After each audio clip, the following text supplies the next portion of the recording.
Hi guys! So may i-share ako sa inyo na kwento.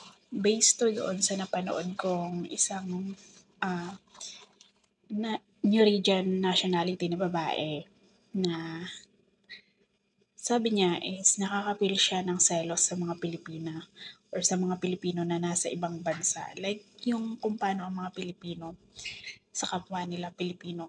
So nakaka-feel daw siya ng selos dahil doon bilang ibang lahi. Then, gumawa na ako ng reaction video na 'to actually. Kaso lang, nung i-a-upload ko na, biglang nawala yung sounds. Parang nag-detach siya dun sa video ta's wala na.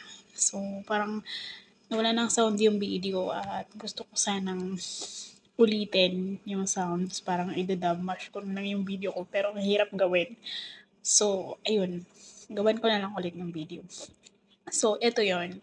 Sabi niya, may kaibigan siya na Pilipina, may naging kaibigan siya Pilipina, nagkwento siya at yung Pilipina na yon is may mga nakilala din ng mga Pilipina sa ibang city kung saan sila nag-stay hanggang sa nag-separate ways sila at nagkita ulit sila. Parang nagkaroon sila ng reunite after 10 years, long 10 years. At nagulat siya na yung kaibigan niyang yun is ang dami ng naging kaibigan ng mga Pinoy Pilipinas sa iba't ibang lugar doon sa bansa na yon.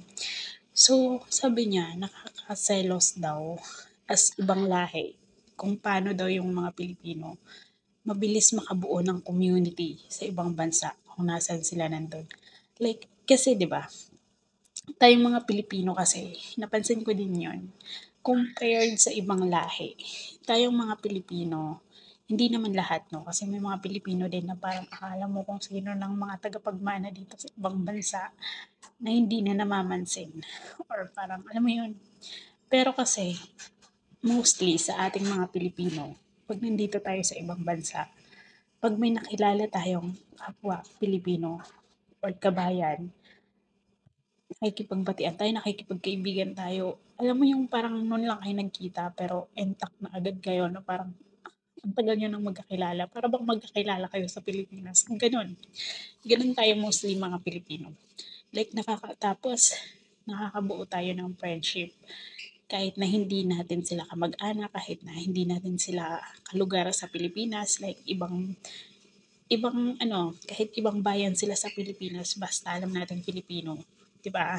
Napaka-ano natin, parang ang bilis natin maka-familiarize ng isang tao kahit kakikita lang natin sa kanila.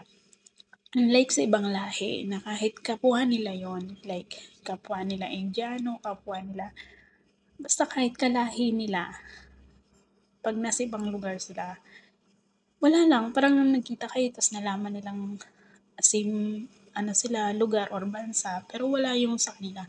Tayo hindi, kinakaibigan natin, nakikipagkilala tayo, alam mo yun, nagkakaroon ng communication.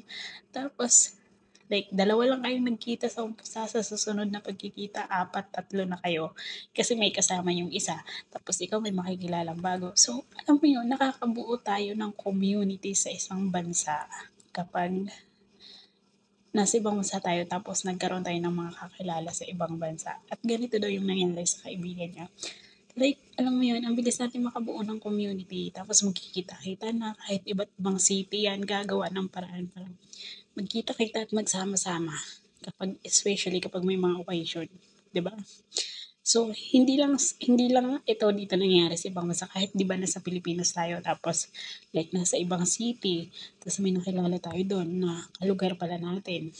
Alam mo yung kahit hindi naman natin kakilala, kinikilala natin tapos kinakaibigan na attach tayo do'n sa tao. Kahit na hindi naman natin sila kakilala or kamag-anak. Basta nalaman natin kalugar, parang ang saya natin, parang ang ano natin, ang iba yung dating sa atin. Which is sa ibang lahi, hindi sila gano'n. Like kahit kabansa nila yan, kapwa nila Koreano yan, kapwa nila Italiano yan, pag nakita nila sa ibang bansa at nalaman nila, wala lang. Like ganun daw siya. Ganun daw yung na-experience niya. So naiinggit daw siya sa mga Pilipino kung paano daw ang mga Pilipino outside the Philippines na gano'n, mabilis makabuo ng community.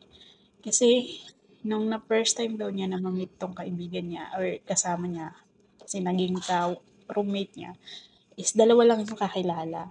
Like, gusto siyang isama doon kasi may get together. Parang ano siya, may games. So, naglalaro kasi. Nag-sports tong babae na Pilipina. So, ayun, dalawa lang, tatlo. Hanggang nung after 10 years daw, nagkita ulit sila. Nagulat daw siya na nakabuo na ng isang community ng game itong kaibigan niya at iba't ibang city sa bansa na yun nakatira yung mga Pilipina or mga Pinoy. So, sabi nagulat siya na ganun pala ang mga Pilipino. So, yun yung isa sa mga core natin kasi bilang Pilipino, kapwa.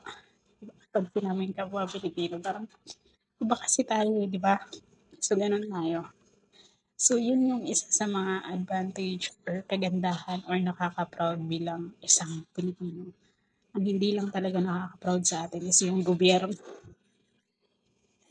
Yung kahit tapos na yung undas, hanggang ngayon wala pa rin nananagot sa flood control na yun. Yun lang, parang ang saya lang siguro kung pati yung gobyerno sa atin hindi hindi problema ng bayan. Sana nakaka-proud din yung gobyerno na meron tayo. So, yun lang. Thank you for watching. It's me, Jelena. Yung siya ka lang Pilipinas dito sa Saudi Arabia. Bye!